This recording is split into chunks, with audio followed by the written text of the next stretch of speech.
오늘의 주제는 임플란트에 대한 것입니다. 임플란트는 뼈에 식립되는 고정체인 픽스처와 그리고 저작할 때 사용하는 치관인 크라운, 그 둘을 이어주는 지대주인 어버트먼트, 이렇게 세 부분으로 구성되어 있습니다. 이 픽스처는 생긴 모양에 따라서 세 가지로 분류가 되는데, 맨 왼쪽은 익스터널 타입, 가운데는 ITI 타입, 맨 오른쪽은 서브 타입입니다. 이 세 가지는 각각 다 부품이 호환되지 않기 때문에 임플란트 시스템을 여러 가지를 사용하게 되면 그에 맞는 부품을 굉장히 많이 준비해야 되는 번거로움이 있습니다. 임플란트 표면은 맨 처음에는 기계로 깎기만 해서 만든 머신드 서페이스가 주종을 이루었지만, 그 이후로 표면을 거칠게 만들어서 뼈가 접촉되는 면적을 늘리기 위한 연구들이 많이 진행되어 왔습니다. 그래서 나온 것들이 RBM, SLA, HA 코팅 이런 것들이 있는데, 제일 많이 쓰인 것은 SLA이고, HA 코팅된 경우에는 골질이 안 좋은 경우에 좋은 결과를 보이긴 하나 HA 코팅 자체에 문제점이 있었기 때문에 지금은 좀 조심스럽게 접근하는 편입니다. 임플란트 수술의 일반적인 과정을 보게 되면 1번 과정이 있고 2번 과정이 있습니다. 일반적인 과정은 1번 과정으로 먼저 마취와 전투약을 한 다음에 구강 내 스케일링하고 소독을 하고 치은 절개 또는 무절개를 이용해서 골을 노출시킵니다. 그 후에는 드릴링을 이용해서 매식할 와동을 형성하고, 경우에 따라서 매식체를 심입하고 난 다음에 치조골 이식하는 경우도 있고, 치조골 이식을 하고 나서 매식체를 심입하는 경우, 이건 약간 다릅니다. 그 후에는 힐링 어버트먼트를 끼우거나 봉합을 해서 마무리를 하고 파노라마 촬영을 하여 승립된 경로나 상황을 판단합니다.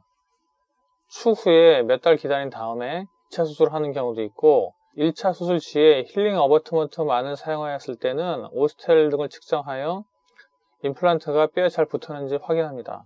그 후에 인상을 체득하고 보철모를 장착하는 이러한 순서가 일반적인 경우입니다. 2번인 경우에는 언제 하냐면, 뼈가 굉장히 없어서 골이식을 먼저 해야 되는 경우에는 먼저 마취와 전투약을 한 다음 스케일링하고 소독을 합니다. 그 후에는 치은 절개를 하여 골 표면을 노출한 다음 골이식 후 봉합을 하고 파노라마 촬영하여 먼저 수술을 마칩니다. 그리고 몇 달 후에 1번 같은 과정을 하여 전체적인 임플란트 수술을 마무리하게 됩니다. 진료실에서 수술 준비하는 경우에는 먼저 전투약을 먼저 하고 그리고 스케일링을 하는데, 스케일링 하는 이유는 구강 내 세균의 감소를 목적으로 하고 있습니다. 구강 외 소독은 주로 포타딘을 이용해서 하고, 구강 내 소독은 H2O2나 클로렉시딘을 이용해서 합니다. 우리가 일반적으로 사용하는 클로렉시딘은 2% 정도의 농도로, 이 정도의 농도는 소독약이라기보다는 정균제에 가깝습니다. 즉 세균이 번식하는 것을 억제하는 거지 세균을 죽이지는 못한다는 뜻입니다.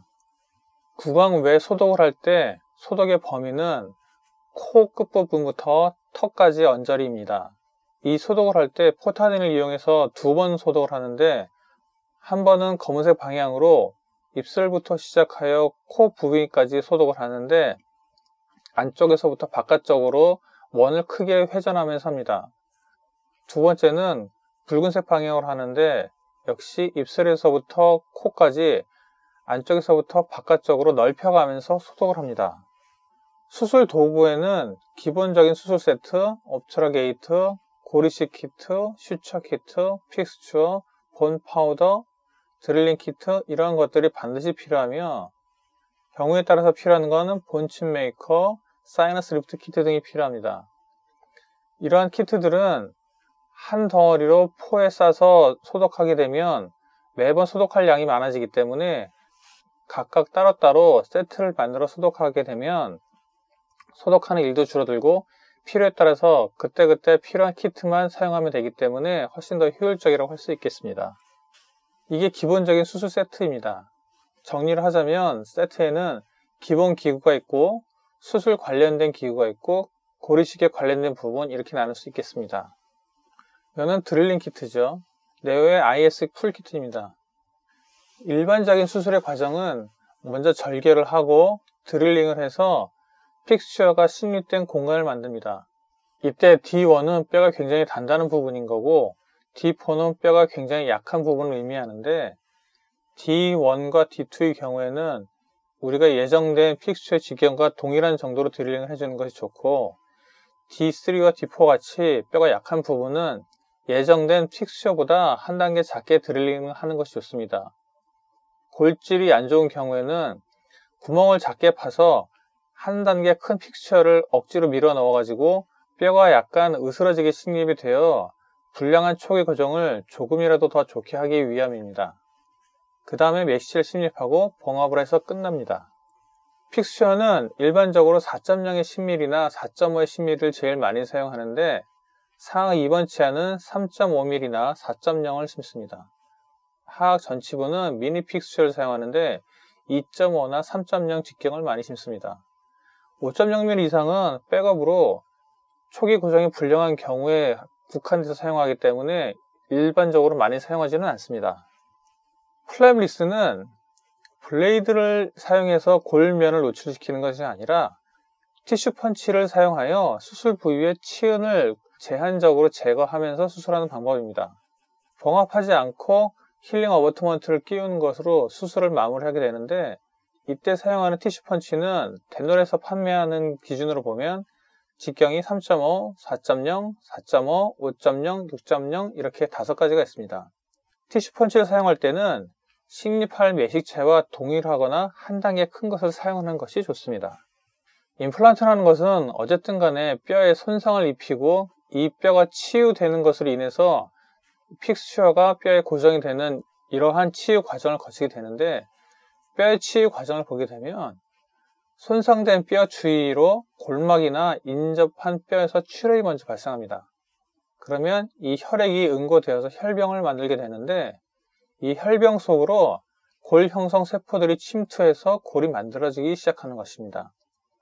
처음에는 전형적인 뼈의 조직학적인 모양은 아닌데, 이것들이 뼈가 만들어지는 이후 기능을 하게 되면서 점차적으로 뼈의 조직학적인 특성을 보이게 변합니다. 뼈가 항상 많은 경우에 수술을 하게 되면 좋지만 현실적으로는 뼈가 많지 않은 경우가 태반입니다. 그렇기 때문에 우리는 인공뼈를 이용하여 부족한 뼈를 만들어낼 수밖에 없습니다. 이때 사용하는 뼈가루는 보통 4가지가 있는데, 먼저 자가골은 환자 자신의 뼈입니다. 그렇기 때문에 유일하게 자체적으로 뼈를 생성할 수 있는 능력이 있고, 본침 메이커를 이용하여 드릴링할 때 뼈가루를 얻을 수 있습니다. 동전골은 사람의 뼈를 가공한 것으로서 자가골을 제외하고는 뼈의 생성 능력이 있다고 보여지나, 실질적으로 수술을 하게 되면 동전골을 사용했다 해서 뼈가 더 잘 만들어지는지는 잘 모르겠습니다. 이종골은 포유류의 뼈를 가공하여 만든 것으로서 주로 소뼈나 말뼈를 이용합니다. 합성골은 뼈 이식을 하기 위해 인공적으로 만든 물질입니다. 이 4가지 종류의 본 파우더에서 자가골을 제외한 나머지는 골 형성 능력이 거의 없거나 전무합니다. 그렇기 때문에 이러한 본 파우더를 사용하는 목적은 피가 차서 뼈가 생성되기까지 공간 유지를 하는 것이 가장 큰 목적이라고 할 수 있겠습니다. 임플란트를 장기간 유지하는 데 필요한 뼈의 양은 픽스처 주변으로 2mm 정도가 필요합니다. 그리고 골 이식 시에 이식제의 흡수량은 대략 30% 정도이기 때문에 우리가 GBR을 해서 본 파우더를 수술 부위에 올릴 때는 우리가 필요한 양인 픽스처 주위 2mm보다 한 30% 정도 과충전하는 것이 적당하다고 할 수 있겠습니다.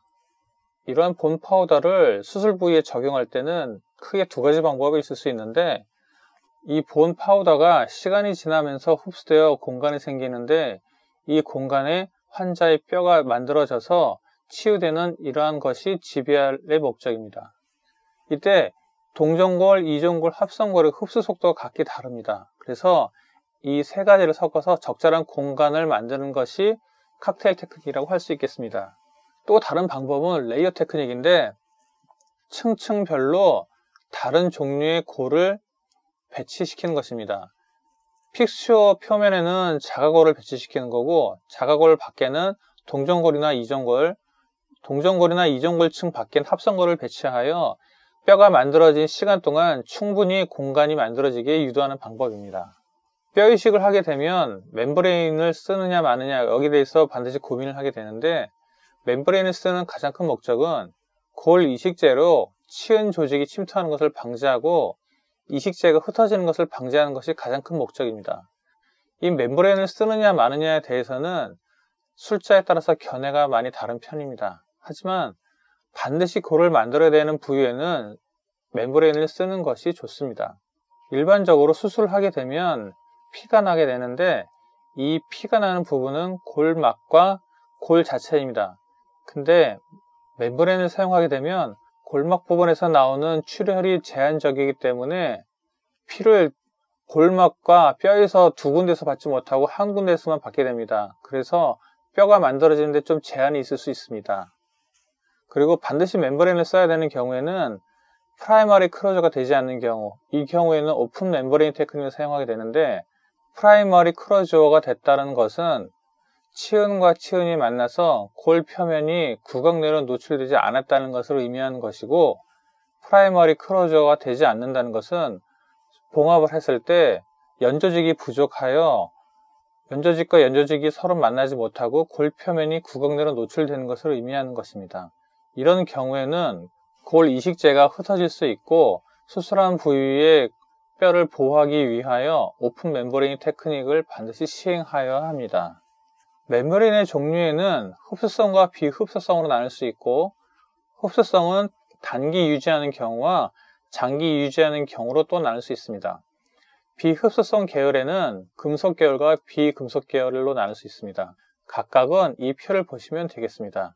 비흡수성의 경우에는 치유가 다 된 이후 반드시 제거해야 되기 때문에 번거로움이 있습니다. 그렇기 때문에 요새는 일반적으로 흡수성 멤브레인을 많이 사용하고, 오픈 멤브레인 테크닉에서조차 흡수성 멤브레인을 사용하는 추세입니다.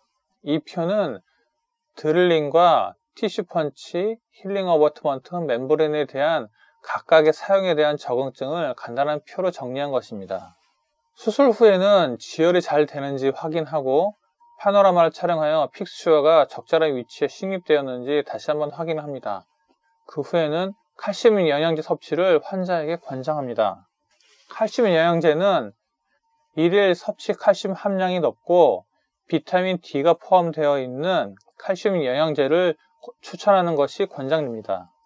수술 후에 오스텔 멘토를 이용하여 초기 고정을 측정하는 것이 좋습니다. 초기 고정을 측정하였을 때 만일 ISQ 수치가 70이 넘는다고 하면, 이 경우에는 치은이 아물자마자 인상을 떠서 보철물을 올려도 상관없다는 것입니다.